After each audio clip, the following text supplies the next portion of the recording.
course, I'm gearing towards photography. And then there's, you know, components to think of when you're taking photos, but then also during the editing process, there's a kind of a shift in thinking about color. So Dave Morrow Photography, this is the video.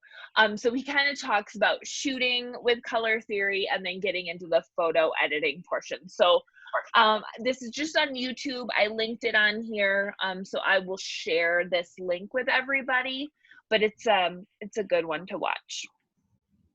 Oops, I didn't mean to actually play it though. So before we get started, I want to talk a little bit about understanding color or light, but I laughed at the understanding piece because I have to say, I still feel like there's components I don't like fully understand. And I think because it's just, sometimes it's hard to grasp those abstract concepts of things that you can't physically see, right? So some of the components of light, just know that it's, you know, it's okay if it doesn't make a ton of sense in the beginning, because I think as you start to explore this, it just, things start to click sometimes. But basically, simply put, light is the single basic ingredient required to create photographs, right? Without light, we can't take photos. We need light. That's very important. We've talked about that pertaining to our aperture, how much light is being let into our camera. So that factors, of course, light is a component of color. So thinking about digital photography specifically, which of course I think is just this magical process anyway. It just seems so magical. Or like thinking about like airdrop, right? Some of these technologies, how it happens is, it just feels like magic, to be honest. The digital photography is essentially the process of transferring light energy carried by, it's pronounced photons, into digital information. And I put a little blurb to the side. I'll talk a little bit more about the photons, but a definition of what a photon actually is. So this digital information then can be processed and displayed by computers and cameras in the form of digital images. There's probably maybe a really good video too on that whole process of, you know, sometimes they're really good at illustrating that. So got someone in a minute. Here comes Lee. Okay. So light also contains the ability to produce color. Color is produced by specific energies or frequencies of light, known as visible light. So in general, like understanding color theory and creating beautiful images requires a basic knowledge of color and light. And this basic understanding is essential if you want to master all aspects of photography, including shooting and then of course, photo editing. So here's this little graph. This is where, you know, some of it I think can be a little tricky sometimes, but this little graph basically showing you like the visual spectrum of like what we can actually see, which I'll kind of get into because it's different when you're looking on a computer screen, like versus what we can see versus the computer screen versus what's printed. So I'll kind of get into that a little bit, but and this is something you could kind of look at a little bit more later, but this graph, and then here's another, just kind of a couple things to mention. When light waves and photons interact with image sensors, free electrons are released from the collision, basically. The number of electrons released depends on the photon energy, and the photon energy depends on the light frequency. So pixels, like when you're thinking about pixels, looking at the pixels on your computer, are small buckets for collecting and counting electrons. They're the basic building block of image sensors found in your digital camera. So transferring that information, pixels in a camera to pixels on your computer screen. So this is like a nice little way to kind of think about it. So I'll kind of read this to you. So understanding light frequency, basically compare light and light waves to ocean water hitting the beach as waves throughout the day. Although the ocean is a single object, each of its waves carries different amounts of energy, acting as a separate entity. So storm waves coming in very quickly, hitting the beach one after another, every second contain a large amount of energy, often destroying buildings or boats. Calm weather waves may hit the beach every minute. The energy contained in calm weather waves is much less, allowing visitors to lay on the beach in the sun, right? That's what we want when we're going to the beach, especially in Florida. The energy carried by these waves can be defined by the frequency or number of waves coming in one after another. The horizontal distance from the top of one wave to the top of the following wave is defined as one wavelength. Waves coming in during a storm very quickly have a high frequency. High frequency waves have small wavelengths with less distance from one wave top to the next. During calm weather, waves have a low frequency. Low frequency waves have large wavelengths as the distance from the top of one wave to the next is much larger. The characteristics of wavelength and frequency determine the energy carried by water and light waves. So again, this whole concept of light is how it is possible to have color. So I just want to start with kind of this basic color wheel that you've probably all seen before. And of course it can look different. The one on the left is often the one I like. I just like seeing the primary triangle and the secondary kind of going around and then the wheel. I just kind of like the look of that one, but there's all sorts of different color wheels that you can put together. So you would refer to this as a RYB color wheel, because red, yellow, and blue are your primary colors. So that's what we typically learn in school when we're learning how to mix colors and that, right? So we learn about primary, secondary, and tertiary. That's the world of drawing and painting and, you know, traditionally visual arts. And there is a time when I think considering this color wheel is important in photography, and that's when you're shooting photos. And when you are thinking of a composition and you're looking into the world, because that's how we would perceive it. So thinking of like some color schemes, for example, in a color scheme, these are some common color schemes, but a color scheme is really any grouping of colors you're placing together. You can create color schemes on your own. When you're choosing colors for your home, you're creating a color scheme. If you're choosing an outfit and, you know, piecing together things that you think coordinate based on color, you've created a color scheme for your outfit. So these are kind of, you know, popular color schemes like monochromatic. Like I tend to wear a lot of black. To me, it's classic, it's simple, it's, you know, I throw my apron on, there we go. It's a monochromatic look. You know, complementary, going across from each other on the color wheel, or splitting that and doing a split complementary to bring kind of a 3-color system in. That can be kind of fun, and you can play with tertiary colors. So, you know, these are things you could think about. And then when you're out in the world, you could, whether you're posing things or you're creating composition and it's just, you know, the environment around you, you can kind of think of the color wheel in this sense. So just kind of a few examples. And actually, it's pretty easy to make little color bars like this.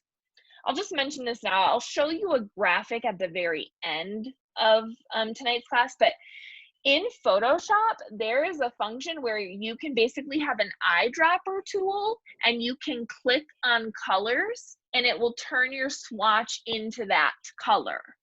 So you can, if I'm like, I took this picture and I want to know what color specifically this is, I can click it and then I could create little swatches like this. So if that ever interests you and you want to kind of lay something out like this, sometimes it can be kind of fun when you're exploring color.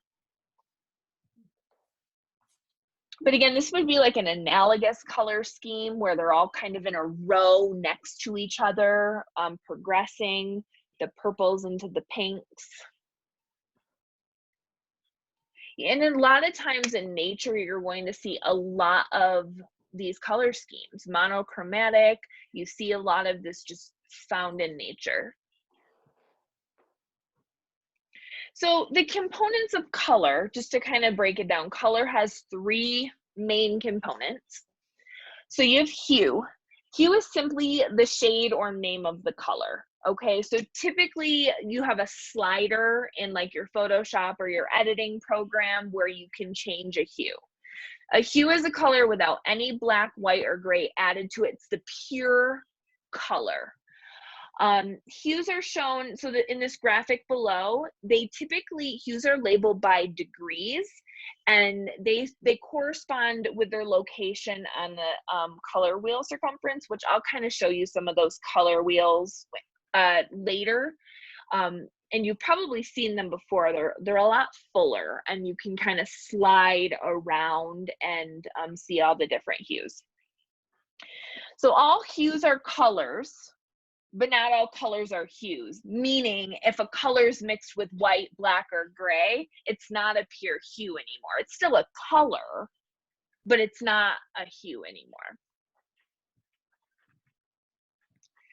So here's an example of like the editing screen where you can kind of mess with hue. Okay, so over here, there's sliders, adjustment features where you can specifically select hue, and what you're doing then is you're altering the pure color. No blacks, whites, or grays are being altered. Oops, just need to let someone else in.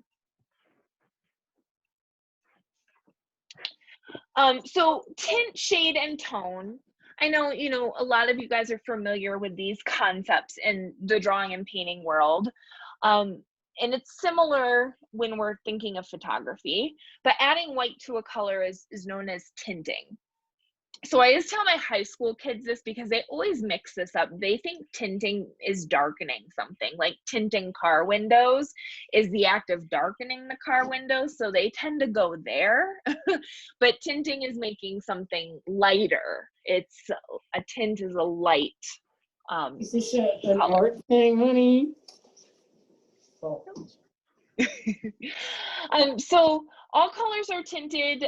Their lightness or luminosity, which I'm going to talk about more, or value increases. So if you look at this bottom image down here, you can see on the far right would be the hue. And as you move to the left, then as white is added, it lightens. And that lightness increases the color as white is added.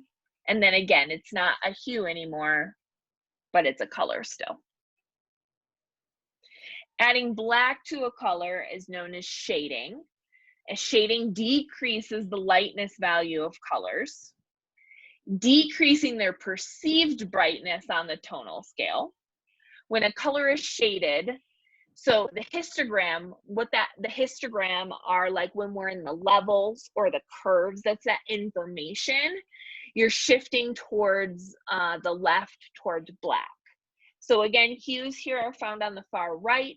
As black is added, they become shaded and appear darker. And again, they're not hues anymore as black is added, but they're still colors.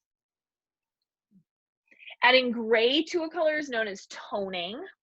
So the graphic below shows the addition of 50% gray, again, that's half black, half white, to red, green, and blue. Toning doesn't have to consist of 50% gray. You can do the gray scale can be crazy because think of all the percentages of grays you can have, and then you can mix that with each color. So toning can be a really huge scale. So it doesn't have to be 50% gray, but this particular image is showing with 50% gray. So again, it's a pure hue on the right. As it shifts to the left, it's toning, and then it's a color, but no longer a hue. So saturation is essentially the purity of a color, how pure it is. So fully saturated colors are going to be hues or pure colors. Non-saturated colors, again, could be tones, lie on the black to white tonal scale. The more saturation a color has, the more vivid it looks. So if you look at this example of the photo here, that's split down the middle, the left is just the photo as is, the right is with the saturation increased, okay? So the more saturation, again, it's more vivid. The less saturated a color looks, it has more of a washed out or faded look. So sometimes, thinking about like filters we have nowadays, there are filters people can put on photos to like lower saturation, to give it a washed out look, to make it look faded or vintage. And so that's going to have less saturation. So adding white to any color, again, tinting, is always going to desaturate a color. Okay, so anytime you add white to something, it's ultimately going to desaturate it. And then since toning adds white and black to a color also desaturates, okay? So because white is included in gray, it's going to naturally desaturate. Adding pure black, again, known as shading, does not desaturate a color, but it does lower its lightness value or perceived brightness, again, making that information shift to the left. Okay, so again, black doesn't desaturate, but it does lower lightness value or how we perceive the brightness. So in this example here, fully saturated hues on the right are magenta, cyan, and yellow. They are, as the colors are tinted, as white is added to the left, the saturation lowers. As the color becomes more tinted and desaturated, the luminosity or lightness of the color, though, increases. So as the perceived brightness becomes closer to pure white, this shifts. So again, your histogram, that's that information that we see, those up and down lines, and that's going to shift to the right. Okay. So this is an example here on this screen. You are seeing, again, the hue, saturation, and luminance sliders.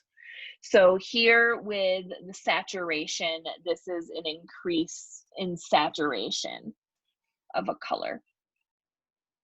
So luminance sometimes gets confusing, I think, with saturation, but it's basically, it's the brightness of the color or how light the photo appears. This can help us bring out bright skin color, like or recover skin tones. And there's other things you can do in Photoshop that kind of deal with the luminance in a photo.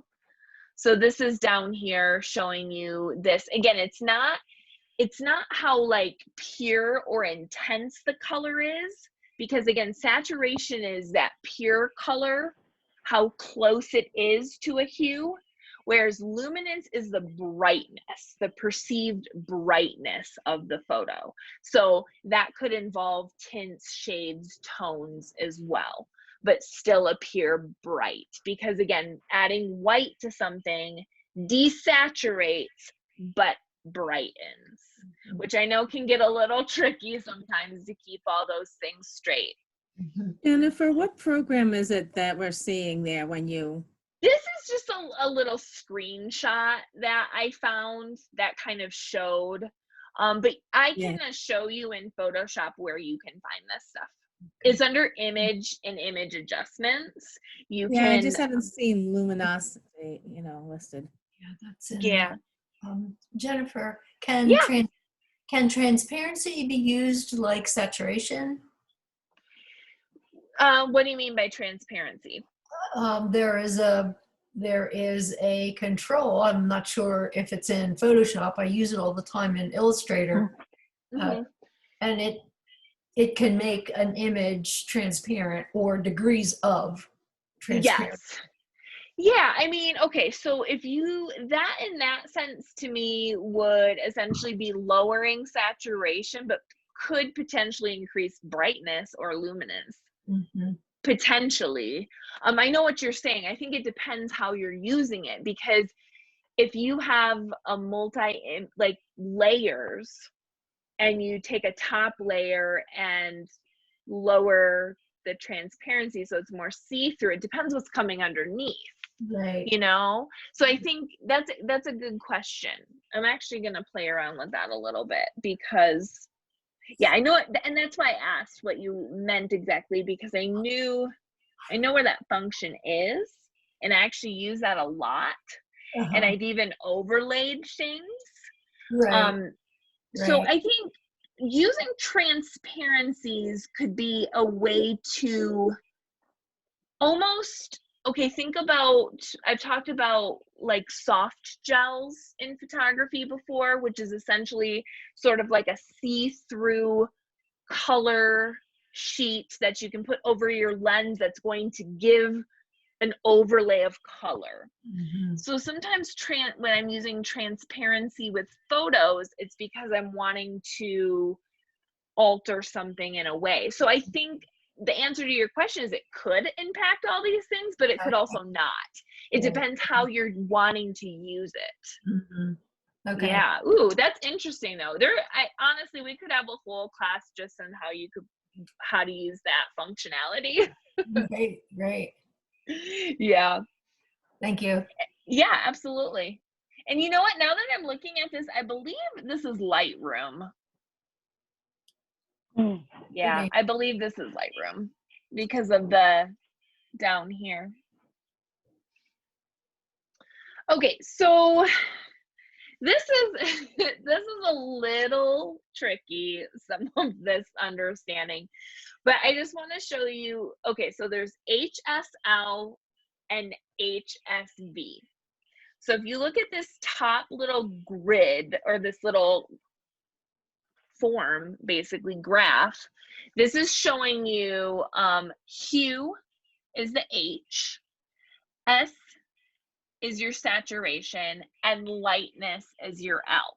So these three things working together. So I just talked about hue, just talked about saturation, just talked about lightness. So this is just showing them together and how they work together. And then you have HSV. So you still have hue, you still have saturation, but you have value. But of course, value is the range of lightness to darkness. So it's the same kind of idea as far as that goes. So these are just two like color systems. And sometimes HSV, where it says value, sometimes it shows as HSB, the B meaning brightness. So this is just showing you how these components work together, but I'm going to explain something more in just a second here. So when you're looking like at your color picker, so in Photoshop or Lightroom or wherever you're looking at your color picker, so all of these numbers here, you can like, every color essentially has a number code, right? And you've probably looked at that. So when you go over here and kind of look at the how the lightness, saturation, and hue work together, notice how this is like lighter and this one's darker. So these are just two color modes and systems that you can work in. And so this one is showing you, this is the, I'm losing which one it is, to be honest with you. This is the, oops, your HSL is on the left, and this is your HSV. So not super important to like know necessarily, but you know, it's just, again, those three properties are always working together depending on which mode you're working in. So little thing about color modes, which is a little confusing. So, but before I mentioned, so RGB is basically the computer's version of the color wheel, because the computer sees color and reads color differently than we do as humans.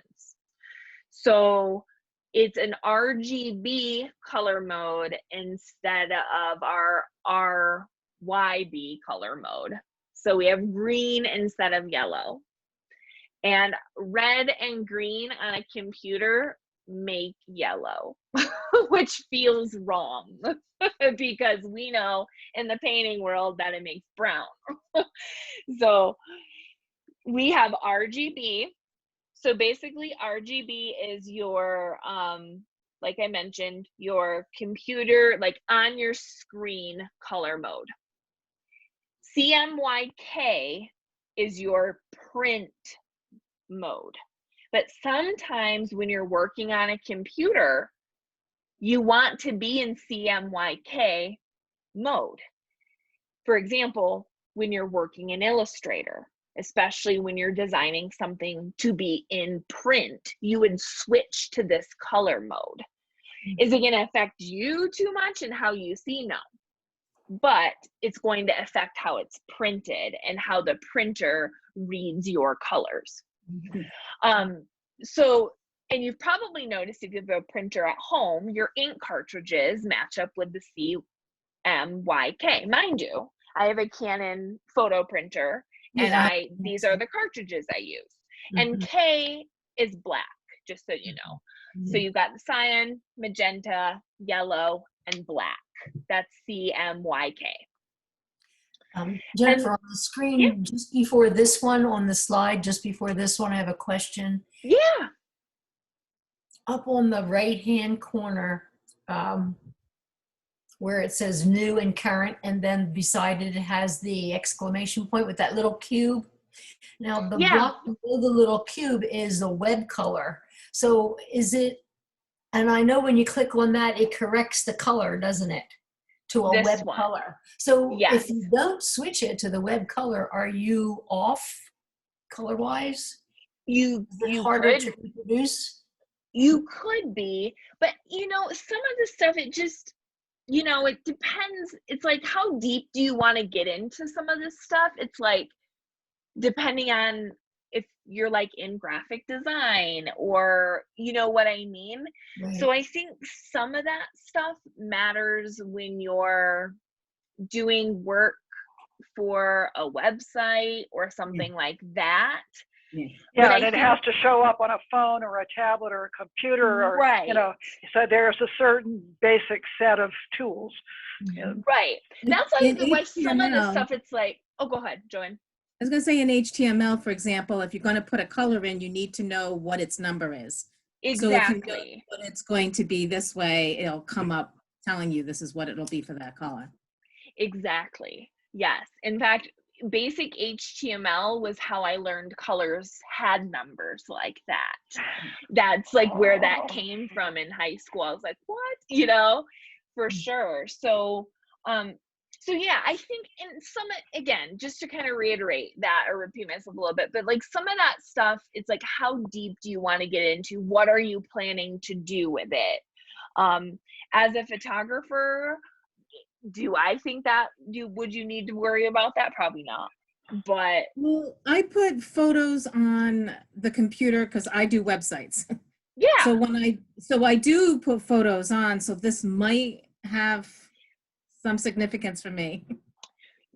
Exactly. So that could be something to investigate. And you know, my other thought processes with some of our classes too, as we do some overviews, if there's a topic we really want to dive into and like explore deeper and like open up Photoshop and start looking at these modes and doing kind of like a demo with that, we can do that too.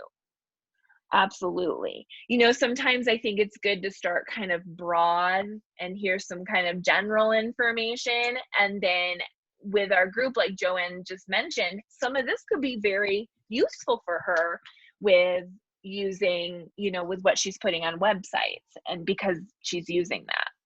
So hopefully maybe that sort of answers your question a little bit.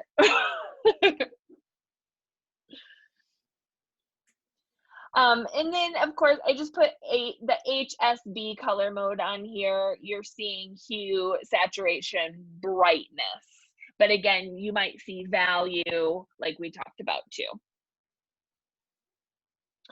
So a little bit more on color modes. This is an older Photoshop screenshot, so it might not look identical to this on yours, but typically you're gonna find modes under image mode. So you can switch between different modes under that. So these are kind of the ones, the 5 that I think are probably most important to know. And again, I talked about RGB again. And RGB mode has millions of colors. CMYK mode is for printed colors that do all the work. Index mode, where you can see here, it's indexed color. This has 256 colors.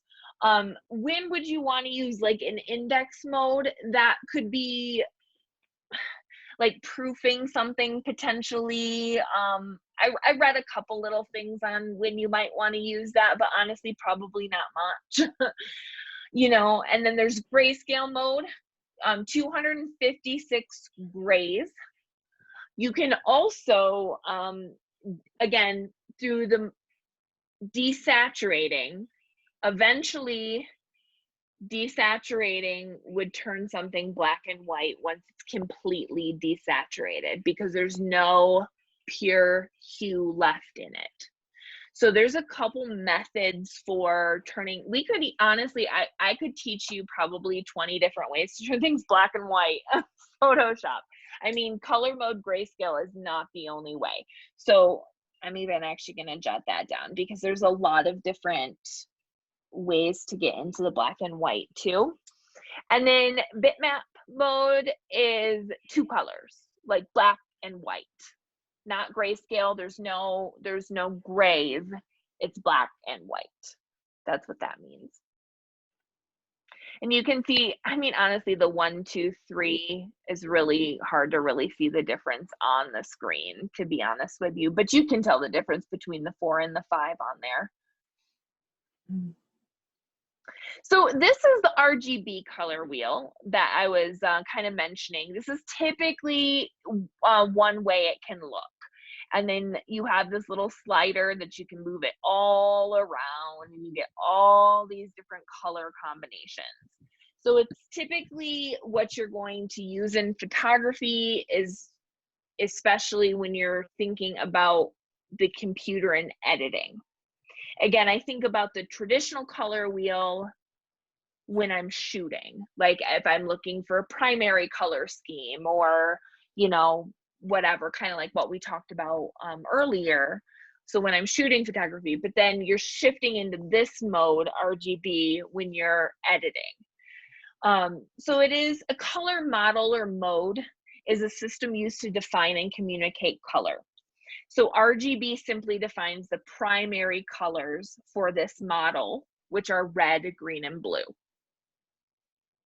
So RGB is the color space for digital images, okay? So you use the RGB color mode if your design is supposed to be displayed on the screen. So when we're looking at things on websites, on the screen, it's RGB color mode. So basically, a light source within a device creates any color you need by mixing red, green, and blue and varying their intensity. This is known as additive mixing. So all colors begin as a black darkness. Red, green, and blue light is added on top of each color to brighten it and create the perfect pigment. So it's totally different than how we mix colors when we're painting. When red, green, and blue light is mixed together at equal intensity, it makes pure white. Like, that's just weird, right? I mean, you think about that when you're mixing color or painting, you can't create white in that sense, right? So yeah, it's totally different on the screen. And then just to show you this image, kind of, this is how it's split for warm and cool with this particular color wheel. So your magenta, red, and yellow would fall on the warm spectrum. Your green, cyan, and blue is going to fall on your cool. So this right here, again, showing you RGB next to CMYK. Color model describes the colors we see and work with in digital images. Again, and they're always usually represented describing color in this way. And a color space is a variant of a color model and has a specific gamut range of colors. So I'm going to show you what this looks like. And I'll show you a bigger one in just a minute. So this is a color gamut, and it's the entire range of possible colors that can be produced by mixing the three primary colors. So you can see you've got your green on the top, red down to the side, blue down on the bottom. So they're putting the primaries on the corners. Combining primary colors, they lie adjacent to each other, produces the secondary colors. So the secondary colors in this case are magenta, yellow, and cyan. Those are secondary colors in this color, like this, the color gamut. Red and blue produce magenta, blue and green produce cyan, and green and red produce yellow. And there's nearly an infinite number of different color combinations. So here's a bigger one, just to kind of show you. And then this one kind of puts it into the spectrum. So our visible color, we can see the full gamut. Monitor can see only so much, still millions of colors though. RGB, still millions. And then printer, again, is the CMYK, and then it has its range. Jen, when you're printing out a picture though at like a color lab, will that still hold true, or will their color range be better because they have better equipment? Or, you know, that's a great question. Truthfully, I would say they're still printing in this like range, but when you print on your at-home printer, it's totally different quality. Right. And that's a factor of even printing on like an inkjet versus a laser printer, right? And that has to do with like the printer itself and the functionality of the printer and all of that. I mean, we could even dive into printers. I actually have someone I could talk to you guys about printers. That's why I wondered, whether, if they have this higher quality equipment, whether what they can do in their color range might be more than what we would get like at home on us. Totally. I mean, I would say like, yes, totally. But the printer will never see more than like its defined range on the gamut, like no matter what printer, because it can only like do so much. But I think you're right. I think at-home printers would have a smaller range because of the functionality, unless you're buying a crazy expensive printer for home. But I certainly didn't. So what you're seeing is you're losing a lot of the green. Yeah. Interesting. Yeah, it is really interesting, isn't it? So the photo editing programs, my disk space keeps yelling at me. Need to clean off my computer a little bit. But photo editing programs such as Lightroom, Photoshop, and Camera Raw use three basic technical terms to describe color and light. So we've talked about some of these things again. So we've got luminance, again, the absolute measurement of light. Again, brightness, which is how we perceive the luminance. So those things are kind of different, which feels weird, but the brightness is how we perceive it. And I'm going to show you another little example in just a minute. And then I guess lightness, our perception of brightness compared to light. So lightness, known as luminosity, is the perceived brightness of an object when compared to another 100% white object, both illuminated by the same light source. Lightness is the perception of brightness without color information on a scale from black to white. So again, think about value. Oops, got someone else joining us.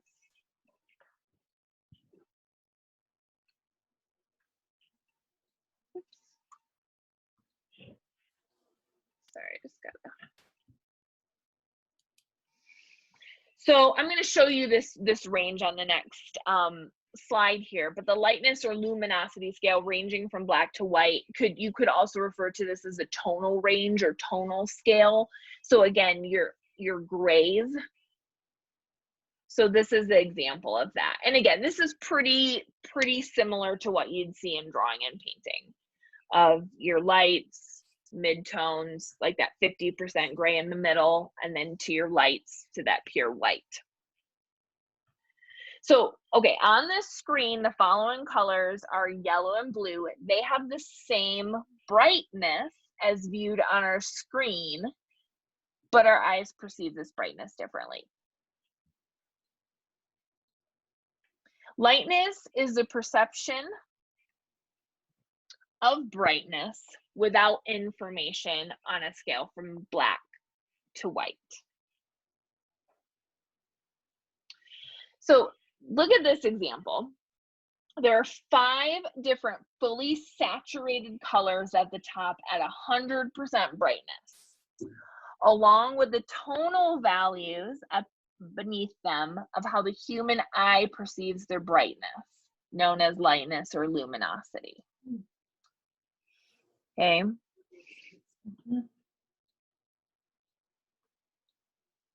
So taking a look to just at color harmonies a minute, we're thinking of color harmony as kind of this idea of color scheme.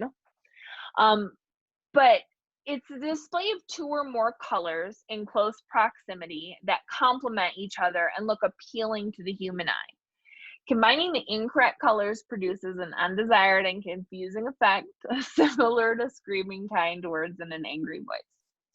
Combining the correct colors communicates the correct message from the photographer to the viewer in complete harmony without confusion. I mentioned nature earlier, but nature provides some of the best examples of color harmony, making these methods perfect for photographers and painters. And I think using a color wheel is a really good idea too, to just think about color harmonies together. So again, just looking at, I kind of mentioned warm and cool already, but just showing you kind of on a slider, this is Adobe Color. The colors, this is like you can get this little color slider. It's a free little color slider that you can access, but the colors extending from yellow, orange, and red to red, magenta are considered warm colors. So over here in this range. And then the colors extending out from magenta, blue, blue, cyan, and green to yellow green are considered cool colors. And so you can see this down here would be cool color harmonies or a cool color scheme. And so sometimes it's nice to, you can use something like this to create color harmonies. And then just to show you a few photos, just kind of with the color wheel, just kind of taking a look at the color. I think this can be a good challenge for yourself as a photographer to intentionally take photos based on color. And I'll be honest, it's not something I often think of. I often tend to think of color as an afterthought, to be honest. I don't always think about color when I'm taking a photo. And I think it's because perhaps I'm concerned with the composition or other factors, but that's something I really realized as I was thinking about this class, is that's not something I do often when I'm taking a photo. It's always an afterthought. And like framing a good composition, I think thinking about color can be interesting. But sometimes you think about photography and colors, you maybe don't have as much control as you do in a painting or a drawing or something like that. But I think it can be interesting to consider color within your composition and frame and use that as a tool, essentially, for design, using color as a tool for design. Because color is an element of art and compositional strategies are principles. So elements can be used within to create a composition. So in that sense, color can be used to draw you in, to create a mood, to create balance. Color can be used for all sorts of different things. And again, just finding things in nature, you know, and I think this is always interesting too. And I love the connections between photography and drawing and painting, because, you know, when we're painting trees, trees aren't all one shade. And this is evident here, is when we look at this grouping of trees, we can see an analogous color scheme where we have colors that are close to each other on the color wheel, but they're different. Or this example, another analogous color scheme. I like analogous color schemes, to be honest. They're some of my favorites. And if you're not sure, again, what analogous color scheme means is it's any 3 to 4 colors next to each other on the color wheel in any direction. You can go in any direction. This could be these 4, or I could go up and go these 4, you know, scooch one up, these 4, any 4, 3 to 4 next to each other would be an analogous color scheme. It's kind of like that ombre effect or that gradient, you know, that would be like an analogous color scheme a lot of times. And here's just another. So this would be like a primary color scheme. And sometimes it's a little bit of a play on, you know, is this orange, is this red? But as long as it gives that kind of general sense of feeling, you could consider it like a primary color scheme. And then here's just a few more. Again, sometimes you can think about it during the, you know, when you're taking the photo. Sometimes it's something you're thinking about after. But I did want to show you, so this little screen right here, and I can also pull up Photoshop, but there is a little eyedropper tool. And if you click on the eyedropper tool in your toolbar, anywhere you click on your photo will turn your color swatch to that exact color. So Photoshop has the capability to tell you what every single color it sees in your photo. Again, and it would be depending on what mode you're in.